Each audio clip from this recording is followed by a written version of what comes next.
பல்கலைக்கழகத்தினுடைய தாய் மடியில் இருக்கும்போது நாங்கள் எப்போதுமே சந்தோஷமாக தான் மேடம் இருப்போம்.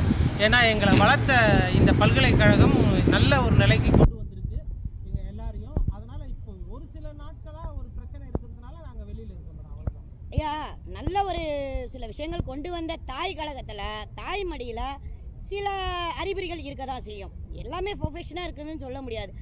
ஆனால் எதற்காக என்ன இவ்வளோ ஒரு பிரச்சனையை கொண்டு வரதுக்காக இன்னைக்கு நீங்கள் கலங்கப்படுத்துகிற மாதிரி நடந்துக்கிட்டீங்க மேடம்? நாங்கள் கலங்கப்படுத்தின இந்த மாதிரியான ஒரு பிரச்சனை மறுபடியும் வரக்கூடாதுங்கிற ஒரே ஒரு காரணத்துக்காக நாங்கள் இங்கே அமர்ந்திருக்கிறோம். என்ன பிரச்சனை அப்படின்னு கேட்டிங்கன்னா, எங்கள் பல்கலைக்கழகத்தில் ஓய்வு பெற்ற ஆசிரியர்களும் அலுவலர்களும் 1500 பேர் இருக்கிறோம்.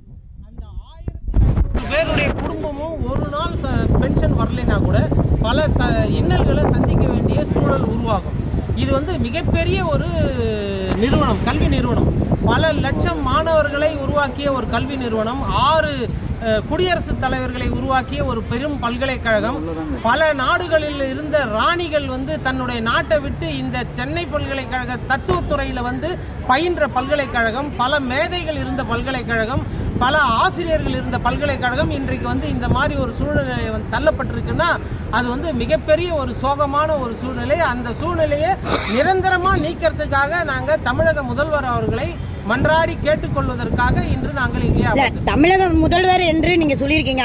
அப்போ முதல்வர் தான் உங்களுக்கு வந்து கொடுக்க வேண்டிய அந்த சேலரி பணத்தை கொடுக்கலன்னு சொல்றீங்க. தமிழக உயர்கல்வித்துறை அமைச்சர், தமிழக கல்வித்துறை செயலாளர்கள், இங்கே சென்னை பல்கலைக்கழகத்தில் இருக்கக்கூடிய பதிவாளர், அப்புறம் சிசி கமிட்டி மெம்பர், இவங்கெல்லாம் பொறுப்பாக இருக்கிறாங்க. இருந்தாலும் அவங்களும் முயற்சி எடுத்துக்கிட்டு தான் இருக்கிறாங்க. பல்கலைக்கழகம் ஏன் இந்த நிதி சுமையில் இருக்குது அப்படின்னா, பல பல்கலைக்கழகங்கள் இந்த சென்னை பல்கலைக்கழகத்திலிருந்து பிரிஞ்சு போன ஒரு காரணத்தினால இந்த பல்கலைக்கழகத்துக்கு தமிழக அரசு கொடுக்க வேண்டிய நிதியை கொடுக்கல. ஒரு பல்கலைக்கழகம், இந்த பல்கலைக்கழகத்தில் மெடிக்கல் இருந்தது, லா இருந்தது, இன்ஜினியரிங் இருந்தது, ஸ்போர்ட்ஸ் யூனிவர்சிட்டி இருந்தது. அத்தனை யூனிவர்சிட்டியும் இப்போ வந்து சென்னை பல்கலைக்கழகத்தை விட்டு தனியாக போயிருக்கு. தனியாக போன பிறகு இந்த பல்கலைக்கழகத்துக்கு வருமானம் குறைஞ்சி போச்சு. இதுக்கு ஈடா நம்ம தமிழ்நாடு, நம்ம மெட்ராஸ் யூனிவர்சிட்டியில் வருமானம் குறைஞ்சிச்சா? ஆமா மேடம். என்னங்க ஷாக்கிங்கா சொல்றீங்க? எல்லா மாணவர்களும் அந்தந்த பல்கலைக்கழகத்துக்கு போயிட்டாங்கன்னா இந்த வருமானம் குறைஞ்சு போயிருமே. சரி, அதுக்காக தமிழக அரசு என்ன பண்ணிருக்கணும், இந்த பல்கலைக்கழகத்துக்கு காம்பன்சேஷன் கொடுத்துருக்கணும். அந்த காம்பன்சேஷன் கொடுக்காத காரணத்தினால நிதி சுமை இன்னைக்கு ஏற்பட்டிருக்கு. இந்த நிதி சுமையை தீர்க்கணும்னா தமிழக அரசு தான் இந்த பல்கலைக்கழகத்தை கை தூக்கி விடணும். அதனால இப்போ நாங்கள் எதிர்பார்த்துருக்கிறது வந்து தமிழக அரசனுடைய உதவியை நாடி எதிர்பார்த்து. இதுக்கு முக்கியமா உங்க தலைவர் வந்து IAS சமயமூர்த்தி இருக்காங்க. அவங்க கிட்ட கோரிக்கை நீங்க முதல்ல வச்சுட்டீங்களா? மேடம், அதெல்லாம் வச்சிருக்கிறோம். எப்ப வச்சீங்க? ஏன்னா 30ஆம் தேதி சேலரினா இன்னைக்கு 2ஆம் தேதி பிறந்து. அந்த கோரிக்கை வந்து எல்லாம் IASக்கு தெரியும், சமயமூர்த்தி சாருக்கு தெரியும். அவரும் வந்து இந்த பல்கலைக்கழகத்துல அப்பப்போ வந்து இந்த பல்கலைக்கழகத்தை எப்படி முன்னுக்கு கொண்டு வரணும், என்னென்ன வேலைகள் செய்யணும், எந்தெந்த கோர்ஸ், நியூ கோர்சஸ் ஆரம்பிக்கணும், இந்த பல்கலைக்கழகத்தினுடைய உயரத்தை எப்படி நம்ம உயர்த்தணும் அப்படின்னு பல விதமாக அவர் வந்து அறிவுரை சொல்லிட்டு இருக்கிறாரு. நாங்களும் அந்த ஒரு அறிவுரைகளை ஃபாலோ பண்ணி ஒவ்வொரு விதமாக நாங்கள் எடுத்துக்கிட்டு போயிட்டு இருக்கிறோம். வெறும் 180 ஆசிரியர்கள், 400 அலுவலர்களை வச்சு இந்த பல்கலைக்கழகம் NAC A++ வாங்கியிருக்கு, 120 கோடி கிராண்ட் வாங்கியிருக்கு. அப்படிப்பட்ட பல்கலைக்கழகம் ஒரு குறைந்த அலுவலர்களும் ஆசிரியர்களும் இருந்தாலும் கூட 3.5 லட்சம் 4 லட்சம் மாணவர்களுக்கு எந்த விதமான தொய்வும் இல்லாமல் நாங்கள் எங்களுடைய வேலையை சிறப்பாக செய்து கொண்டிருக்கிறோம். ஐயா, உங்களை காயப்படுத்தணும்னு நினைக்காதீங்க. ஒரே ஒரு கேள்வி என்னன்னா, 5 மாத சம்பளம் வரலன்னு கூட பல யூனிவர்சிட்டி வந்து பல பிரச்சனைகளை கொடுத்துருக்காங்க. தமிழ்நாடு அரசாங்கம் சிலது என்ன சொல்லியிருக்காங்கன்னா, இல்லை எங்களுக்கு நிதி நெருக்கடி அதனாலன்னு சொல்லியிருக்காங்க. ஆனால் உங்களுக்கு ஜஸ்ட் ஒரு 2 days தான் சம்பளம் வரல. 30ஆம் தேதி சேலரி போடணும், 30ஆம் தேதி சேலரி போடல, 31, 1, 2 இன்னைக்கு 2ஆம் தேதி. இன்னைக்கு வந்து நீங்கள் ஸ்ட்ரைக் ஆரம்பிச்சிருக்கீங்களா? இது வந்து தமிழக முதல்வருக்கு மேலும் மேலும் மற்றவங்க தான் பிரச்சனை கொடுக்குறாங்களா? நீங்க தூணா இருக்க வேண்டிய நீங்களும் நெருக்கடி கொடுத்தீங்கன்னா அவரு என்ன பண்ணுவாரு? அம்மா, நாங்க நெருக்கடி கொடுக்கல. இது வந்து ஒரு வித நெருக்கடியா தானே பார்வையா இருக்கும். முதல்வர் அவர்களுக்கு நாங்க நெருக்கடி கொடுக்கல. முதல்வர் அவர்களுக்கு கவனத்துக்கு தான் எடுத்துக்கிட்டு போறோம். கவன ஈர்ப்பு மாதிரி. முக்கியமான விஷயம் என்னன்னு கேட்டீங்கன்னா, இது வந்து முதல்வருடைய கவனத்தை மட்டும் எடுத்துக்கிட்டு போல. நாங்க இது துணை முதல்வர் அவர்களுடைய தொகுதியில் இருக்கக்கூடிய பல்கலைக்கழகம். இது முதல்வருக்கும் துணை முதல்வருக்கும் இருக்கக்கூடிய புகழை கெடுக்கக்கூடிய சூழலை யாரும் உருவாக்க கூடாது. அவங்களுடைய புகழ் கிடக்கூடாதுங்கிற ஒரே ஒரு காரணத்துக்காக நாங்கள் இங்கே கவன ஈர்ப்பு தான் பண்ணிட்டு இருக்கிற மொழியை நாங்கள் போராட்டம் பண்ணல. எங்களுக்கு வந்து ஒரு நாள் சம்பளம் வரலைன்னா கூட எங்களுக்கு பல பிரச்சனை இல்ல. உங்க சம்பளத்தை பாக்குறீங்களா? மாணவர்களுடைய எக்ஸாம் நேரத்துல எவ்வளவு பிரச்சனை இருக்குல்ல. மாணவர்களுடைய பிரச்சனை எதுவா இருந்தாலும் நாங்க ஓவர் டைம் இங்க உட்காந்து வேலை செஞ்சு சாட்டர்டே சண்டேல உட்காந்து எங்களுடைய பணியை செஞ்சு சிறப்பா அவங்களுக்கு எந்த விதமான தொய்வும் இல்லாமல் எங்களுடைய பணியை செவ்வனே செய்து முடிப்போம். அப்ப இந்த ஒரு நாள் இதுல வந்து கவர்மெண்ட்டுக்கு எந்த நஷ்டமும் இல்ல, மாணவர்களுக்கு எந்த நஷ்டம் இல்லைன்னு சொல்றீங்களா? இன்னைக்கு ஒரு நாள் ஒர்க் வந்து ஸ்டாப் ஆயிருக்குல்ல, அதுக்கு நீங்க எப்படி பதில் சொல்றீங்க? இப்போ ஆசிரியர்களை பொறுத்த வரைக்கும் வெக்கேஷன்ல இருக்கும். ஓகே. அலுவலர்களை பொறுத்த வரைக்கும் ஒரு சில முக்கியமான அலுவலர்கள் இங்க வந்து கலந்துக்கல. ஏன்னா அவங்க எல்லாம் வந்து எந்த வேலை எல்லாம் செய்யணுமோ அவங்க எல்லாம் வேலை செஞ்சுட்டு தான் இருக்கிறாங்க. மீதி இருக்கக்கூடிய அலுவலர்கள் மட்டும்தான் சங்கத்தினுடைய இதுக்காக வந்து இங்க அமர்ந்து ஒரு கவன ஈர்ப்பு பண்ணி கொடுத்து. இந்த கவன ஈர்ப்பு வந்து உங்க அசோசியேஷன் மூலமா நீங்க செய்றீங்க. குட். பட் ஆனா நீங்க உங்களுடைய தாயை கொண்டுட்டு வரமே இருக்கீங்களே, எங்க அந்த தாய்? மேடம், அந்த தாய்க்காக தான் இவ்வளவு போராட்டம் பண்ணிட்டு இருக்கிறோம். தாயே இல்லையா? அது அனாதை பிள்ளைகளா? நீங்க தாய்க்காக தான் போராடிட்டு இருக்கிறோம். சென்னை உயர்நீதிமன்றம் ஒரு தீர்ப்பு சொல்லியிருக்கு. உச்ச நீதிமன்றம் இன்னும் பெத்து கொடுக்கறதுக்கு இன்னும் கொஞ்ச நாள் கால தாமதம் ஆகும் அப்படின்ற மாதிரி சொல்றாங்க. ஒரு தீர்ப்பு சொல்லியிருக்கு. இது அரசாங்கம் வந்து பார்த்து கொண்டு இருக்கிறாங்க. தமிழக அரசு வந்து முக்கியமா எல்லாம் பார்த்துட்டு இருக்கு. முதலமைச்சர் வந்து ஒரு நல்ல தீர்வை நோக்கி தான் போயிட்டு இருக்காரு. அதுல எங்களுக்கு எந்த விதமான சந்தேகமும் இல்லை. அவர் சென்னை பல்கலைக்கழகம் மட்டுமல்ல, தமிழகத்தில் இருக்கக்கூடிய அனைத்து பல்கலைக்கழகங்களையும் இப்போ தொடங்கி இருக்கக்கூடிய கலைஞர் பல்கலைக்கழகம் உட்பட அனைத்து பல்கலைக்கழகங்களையும் ஒரு நல்ல நிலைக்கு கொண்டு வருவார், எங்கள் பல்கலைக்கழகத்துக்கு ஒரு தீர்வு சொல்வார் என்ற நம்பிக்கை எங்களுக்கு இருக்கிறது. கண்டிப்பா. இப்ப முதல்வரை நீங்க எதிர்த்து போராடல. எங்களுடைய கோரிக்கை எங்க சம்பளத்தை கொடுத்துங்க, ஒரு நாள் ஒரு மாசம் படி உழைச்சதுக்கு வந்து எங்க வீட்டு அடுப்பு எரியணும் அப்படின்ற கோரிக்கை தான். முதல்வரை எதிர்த்து இல்லைன்றது தெளிவாயிடுச்சு. ஏன்னா இங்க வந்து நியூஸ்ன்றது வந்து பாத்தீங்கன்னா எல்லாரும் ஒவ்வொரு விதத்துல கேட்பாங்க. நம்ம மெட்ராஸ் யூனிவர்சிட்டியை பொறுத்தவரையும் பழம்பெரும் பேரை கெடுப்பதற்காக இன்று நடைபெற்றதா அப்படின்ற ஒரு கேள்விக்குறி வந்து எழப்பட்டிருக்கு. முக்கியமான விஷயம் நான் சொல்ல விரும்புறேன். சொல்லுங்க. அதாவது 2016 இருந்து ஓய்வு பெற்ற ஆசிரியர் அலுவலர்கள் அவர்களுக்கு வந்து இன்னும் ரிட்டையர்மெண்ட் பெனிஃபிட் கொடுக்கப்படல. என்னங்க சொல்றீங்க? என்னங்க ஒண்ணுமே சொல்லிட்டு குண்டத்துக்கு போறீங்க பாம்பரி? 10 வருட காலமாக இங்க ஓய்வு பெற்ற ஆசிரியர்களுக்கும் அலுவலர்களுக்கும் எத்தனை பேர் இருப்பாங்க? அதுல 254 பேர் இருக்காங்க. 254 பேர் லிஸ்ட் வச்சிருக்கீங்களா? அப்ப நீங்க அந்த கவர்மெண்ட்டுக்கு நீங்க ரிப்ளை அனுப்பிச்சிருக்கீங்களா? எல்லாம் அனுப்பிச்சிட்டே இருக்கோம், எல்லாம் பார்த்துட்டு. அப்ப எல்லாமே தெரிஞ்சு கண்ணு மூடிட்டு இருக்காங்கன்றீங்க? ஆமா ஆமா. அவங்களுடைய வாழ்வாதாரம் ரொம்ப பாதிக்கப்பட்டிருக்கு. அவங்கள 35 பேர் அவங்க எந்த பெனிஃபிட்டும் பார்க்காமலே மரணம் அடைஞ்சிருக்காங்க. மரணம் இதுல இருக்கு. 35 பேர் செத்தே போயிட்டாங்க. இவங்களுடைய குடும்பம் என்ன பண்றதுன்னு தெரியாம இப்போ முழிச்சிட்டு இருக்கு. அவங்களுக்கு அந்த வாரிசு வேலையெல்லாம் கொடுப்பாங்களா? அது கூட இல்லையா? வாரிசு அது ஒரு 5-6 பேர் பெண்டிங்ல இருக்கு. அதுவும் பெண்டிங். சென்னை பல்கலைக்கழகத்தை வந்து எல்லா விதத்திலையும் ஒரு நெருக்கடியை உருவாக்கி நசுக்கப்பட்டிருக்குது. இனிமேல் இந்த மாதிரியான ஒரு தொய்வு இந்த பல்கலைக்கழகத்துக்கு உருவாக்கக்கூடாது அப்படிங்கிற ஒரே ஒரு கோரிக்கை முதல்வர் அவர்களுக்கும் துணை முதல்வர் சின்னையா அவர்களுக்கும் எங்களுடைய தாழ்மையான கோரிக்கையை வச்சு இந்த பல்கலைக்கழகத்தை காப்பாற்றுமாறு நாங்கள் கேட்டுக்கொள்கிறோம். நல்லா பேசிருக்கீங்க. உங்க பேருங்கய்யா? என்னுடைய பேரு சி முருகன்.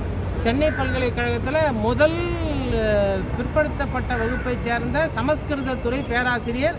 அதனால தானோ என்னமோ தெரியல, எனக்கு இன்னும் ப்ரமோஷன் வராம இருக்கு. அதையும் சேர்த்து போடுங்க, 4 பேர் பார்த்துட்டு இந்த பையனை கொடுத்துட்டு. ஐயா, பிற்படுத்தப்பட்டோர்ன்றதுக்கெல்லாம் நம்ம சொல்ல தேவையில்லை. நமக்கு திறமை இருக்கு, கொடுக்கலையா? அந்த திறமையில அடுத்த கேள்வியை வைப்போம். இப்ப நீங்க கொடுத்தீங்கல்ல திறமையா, இப்ப நீங்க பேசுறீங்க, உங்க திறமையை எங்க முதல்வர் கண்டிப்பா பாப்பாரு. உடனே நடவடிக்கை எடுக்க மாட்டாரா? வணக்கம்மா, செக்ரட்டரி அம்மா, நல்லா இருக்கீங்களா? என்னங்க இவ்வளவு குற்றச்சாட்டு சாட்டுறாங்க? மகளிர்ல நீங்க இருக்கீங்க, பெண்கள் சார்ந்து என்ன சொல்ல வரீங்க எங்க முதல்வர் கிட்ட? என்ன கோரிக்கை கேக்குறீங்க? எப்பவுமே குற்றச்சாட்டு கிடையாது. எங்களுடைய கடமையை நாங்க சரியா செய்து கொடுத்தாச்சு. முதல்ல இந்த துறை வந்து சோசியல் நாங்க வந்து செய்யறது ஸ்டூடெண்ட்டோட வெல்ஃபேருக்காக ஒரு சோசியல் சர்வீஸ் மாதிரி தான் இதனுடைய வேலை. மற்ற துறை மாதிரி கிடையாது. ஏன்னா முழுக்க மாணவ சோசியல் சர்வீஸ் நீங்களே குறிக்கிறதுக்கு மன்னிக்கணும். உங்களுடைய சம்பளம் என்னன்னு தப்பா எடுத்துக்காதீங்க. ஒரு உதாரணத்துக்காக உங்களுடைய சம்பளம் எவ்வளவு இருக்கும்? மற்ற அரசு பணியாளர்கள் என்ன வாங்குறாங்க சம்பளம் அந்தந்த எப்படியும் ஒரு 50,000 ரூபா இருக்குங்களா? ஆமா, 50,000 ரூபா சம்பளம் சொல்றீங்க. இன்னைக்கு வந்து ஜெனரேஷன் படிச்சுட்டு வர பிள்ளைங்களுக்கு 20,000 ரூபா சம்பளமே கிடைக்காம நாங்க அல்லாலப்பட்டு இருக்கோமே, என்ன பண்றோம்? நாங்க வந்து முறைப்படி என்னங்க ஒரு நிமிஷம் இருங்க, அப்படியே வரேங்க. வாங்க வாங்க வாங்க. என்னங்க சொன்னீங்க? என்னங்க இல்லங்க நீங்க 50,000 ரூபா 70,000 ரூபா சம்பளம் வாங்குறீங்க. ஆனா இருங்க நான் சொல்லி முடிச்சிடுறேன். இல்ல நீங்க மறக்க கூடாது. 50,000 70,000 ரூபா சம்பளம் வாங்குற நீங்களே இப்ப வந்து இவ்வளவு தூரம் சொல்றீங்க. ஆனா இன்னைக்கு வர தலைமுறையில 20,000 சம்பளம் கூட வாங்க முடியாத அளவுக்கு வந்துட்டு இருக்கு. அதுல என்னங்க ஒரு 2-3 நாளைக்கு என்னங்க இருக்குன்னு சொல்லுங்க. இப்ப சொல்லுங்க. ஸ்டார்டிங்ல 20,000 சொல்றீங்க. ஆமா அவங்க சர்வீஸ் 25-30 வருஷம் 30 வருஷத்துல அந்த சம்பளம் எடுத்த உடனே தூக்கிலாம் கொடுக்கல. அவங்க வந்தவங்க 5,000 ரூபாய் 4,000 ரூபாய்க்கு தான் வந்திருப்பாங்க. கரெக்ட். ஓகே ஓகே இப்ப கண்டினியூ பண்ணுங்க. ரைட். நீங்க என்னென்ன சொல்ல வரீங்க? உங்க பேரை மட்டும் சொல்லிடுங்க ஐயா. ஜெயக்குமார். என்னவா இருக்கீங்க? ஆஃபீஸ் ஸ்டாஃபாக இருக்கீங்க. பரவாயில்ல, நல்லா பேசியிருக்கீங்க. உண்மைதான். மக்கள்கிட்ட சொல்லக்கூடிய விஷயங்கள் என்னன்னா, எல்லாருமே குற்றச்சாட்டு எல்லா விதத்துலையும் வைக்கலாம். ஆனால் உழைப்புன்னு ஒன்று இருக்குல்ல, அந்த உழைப்பை நீங்கள் சுட்டி காட்டியிருக்கீங்க. நன்றி. ஆமாம், இன்னைக்கு இருக்கிற ஸ்டெப் என்ன கேட்குறாங்க?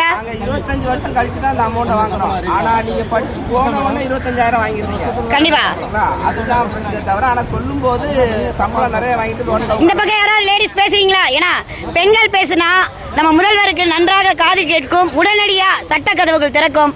யார் பேசுறீங்க? யாருங்க? ஏங்க பேசுங்கிறாங்க. சிரிச்சுக்கிட்டே வார்த்தையில வாங்க. நல்லா பேசுவாங்க. இப்போ உட்காருங்க. யார் பேச போறீங்க? பேசுவாங்க மேடம்.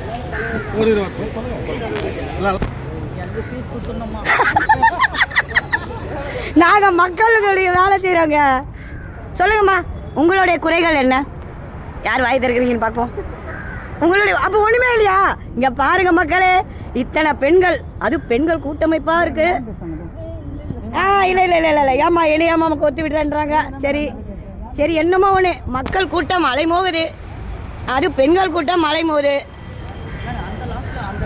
வருவோம் அப்படியே எவ்வளவு தூரம் வருதுன்னு பார்ப்போம். இன்னைக்கு போராட்டம் முடிக்கிற மாதிரி ஏதாவது வாய்ப்பு இருக்கா பாய்? போராட்டம் முடிக்கிறதா இல்லையாங்கிறது அதிகாரிகள் செய்வது. இல்ல 4 மணிக்கு போராட்டம் முடிக்கிறேன்னு சொன்னீங்க. அவர்கள் ஊதியத்தை கொடுத்து விட்டால் அனைவரும் எழுந்து செல்வார்கள். ஐயா என்னங்க இப்பதான் கொடுத்து ரிஜிஸ்டர் அமிச்சானீங்க, அதுக்குள்ளேயே கையில ரிசிப்ட் கேக்குறீங்க? உங்களை பார்த்ததும் ஓடுறாரு. நீங்க தானே சொன்னீங்க. உங்களை பார்த்த உடனே. ஆமா, உங்க பேர் மட்டும் நீங்க சொல்லிடுறீங்களா? நான் மறந்துட்டேன். செக்ரட்டரின்னு மட்டும் சொன்னேன். உங்க பேரை நான் சொல்லுறேன். சித்ரா. சின்ன கோயில் சித்ரா மாதிரியே இருக்கீங்க, அழகா இருக்கீங்க. ஜே சித்ரா. ஓகே, அதெல்லாம் ஐஸ் இல்லைங்க, உண்மையாதாங்க அப்பப்போ சொல்லிடுவேன்.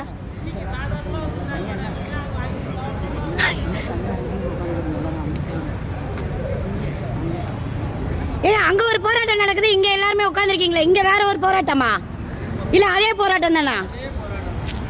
அதே போராட்டம், அதே கம்ப்ளைண்ட். ஏன் 2 பிரிவா பிரிஞ்சிருக்கீங்க? அந்த தலைவர் வேற, இந்த தலைவர் வேறயா? நாங்க 2 போன்ல, ஒன்னு வந்து சமூக வலைதளங்கள்ல மக்கள் கிட்ட காட்டுறோம், ஒன்னு வந்து யூடியூப் சேனலு, மற்ற சேனலுக்கு நியூஸ் கொடுக்கறதே வேலை பார்க்குறோம். நீங்க இப்படி நினைக்கிறீங்க? அதுக்கு பதில் சொல்லுங்க. 2 தலைவரா? யாரு? சரி, அப்ப நீங்களே உங்க கருத்தை சொல்லிடுங்களா? ஏன் இவ்வளவு பேர் நிக்கிறீங்க? அவர் பேசினாரு, அவர் கருத்தை சொன்னாரு. வர வேண்டிய சேலரி எல்லாருக்கும் வரல, அவ்வளவுதான். வேற என்ன? இப்ப சேலரிய போட்டா 3 நாளைக்கு ஒசரம் நீங்க இவ்வளவு தூரம் பண்றீங்களா? நியாயமா? 3 நாள் எங்க பண்ணோம்? 30ஆம் தேதி சேலரி கொடுக்கல, அதுக்காக 3 நாள்ல நீங்க நீங்க சொல்லுங்க பாக்கலாம். இல்ல 3 நாள் தானே சம்பளம் வரல. ஆமா, அதுக்குள்ள இவ்வளவு பண்ண எப்படி? ஏமா ஒவ்வொரு இஎம்ஐ கட்டணும், மறுபடி மளிகை சாமான். ஐயா, அது உங்க குடும்ப பிரச்சனைங்கய்யா. குடும்ப பிரச்சனை, சம்பளம் எல்லாம் இதெல்லாம் பண்ணுவீங்க ஐயா. நாட்டுல கஜானால சம்பளமே இல்லைங்கயா, பணமே இல்ல. நாட்டுல என்ன சொல்லிட்டு இருக்காரு எங்க முதல்வர்? கதறிட்டு இருக்காரு. கஜானால பணம் இருந்தா நாங்க பண்றோம்னு சொல்றாங்க. கஜானால பணம் இல்ல, நீங்க ஒத்துழைப்பு கொடுக்க கூடாதான்ற ஒரு விண்ணப்பம் தான். நாங்க ஒத்துழைப்பு அந்த லெவல்ல, எங்க எக்ஸ்ட்ரீம் லெவல்ல போய் குடுத்துறீங்க. எப்படி கேட்டீங்கன்னு வச்சுக்கோங்களேன். ஏன்னா மோரோவர் பார்த்தீங்க, ஸ்டேஷனரி ப்ராப்ளம் இருக்கு. அப்படி இருந்தாலும் எங்களுடைய பர்சனல் காசுலாம் போட்டு இது போட்டு ஸ்டேஷன் எல்லாத்தையும் வாங்கிட்டு, பேப்பர் முதல் கொண்டு எல்லாத்தையும் வாங்கிட்டு நாங்கள் மேக்ஸிமம் சர்வீஸ் இல்லை. இதில் மாணவர்களுடைய வாழ்க்கை பாதிக்கும்ல? கண்டிப்பாக பாதிக்கும். ஏன்னா இதுவரை நாங்கள் எதுவுமே பாதிக்கிற அளவுக்கு இல்லை. ஒரு நாள் வாழ்க்கை இது பாருங்க, நீங்கள் நினச்சிட்டு இருக்கீங்க சாட்டர்டே சண்டே எக்ஸாம் நடத்திருக்கோம், உங்களுக்கு தெரியுங்களா? Very good. இல்ல, நம்ம போராட்டம் எதுவாக இருந்தாலும் மாணவர்களை பாதிக்காத அளவுக்கு பேசக்கூடாது. இல்ல, நான் தெரியாம சொல்ல. பாதிக்கப்படுமா? 100% பாதிக்காது. அப்ப இந்த காலையில 10 மணிக்கு நம்ம ஆஃபீஸ் தரணும்னு வச்சுக்கலாம், 11 மணிக்கு வச்சுக்கோம். 11லேருந்து 4 மணி வரைக்கும் முக்கியமான வேலைகள் மாணவர் வேலையை தான் பார்க்குறது. அந்த வேலையை பார்க்காம நம்ம இங்கே உட்காந்துருக்கோம் இவ்வளோ நேரம். வெக்கேஷன் பீரியட்லாம் பண்ணாலும் தப்பு தானேங்க. ரிசல்ட் போட்ட உடனே காலேஜுக்கு ஃபர்ஸ்ட் ப்ரொவிஷனல் போய்டும், மார்க் ஷீட்டும் போய்டும். அப்போ உங்க கடமைகளை முடித்து விட்டு தான் நீங்கள் வந்து போராட மாட்டீங்க. சரி, இதையும் முதல்வர்கிட்ட கொண்டு போயிருக்கிறோம். பாருங்க மக்களே, எல்லாரும் சொல்றாங்க எங்க வேலையெல்லாம் நாங்க முடிச்சிட்டோம், நாங்க என்ன பண்றது, அடுப்பு எரிக்கணும், கேஸ் ஸ்டவ் வாங்கணும், சிலிண்டர் பத்தல அப்படின்ற கதைக்கு சம்பளம் பத்தலைன்ற ஒரு கோரிக்கை வச்சிருக்காங்க. உடனடியா என்னங்க அதை தானேங்க உங்க குரலாக தாங்க சொல்றேன். பத்தவும் இல்லை கொடுக்கவும் இல்லை. பாருங்க, பத்தவும் இல்லை கொடுக்கவும் இல்லைன்றார்கள். சரி, யூனிவர்சிட்டிக்கு நல்ல ஒரு முடிவு நம்ம தமிழக முதல்வர் கொடுப்பாரா என்று பொறுத்திருந்து பார்ப்போம். உங்கள் கயலின் பார்வையில் கயல்விழியின் வணக்கங்களை தெரிவித்துக் கொண்டு விடைபெறுகிறேன். வணக்கம்.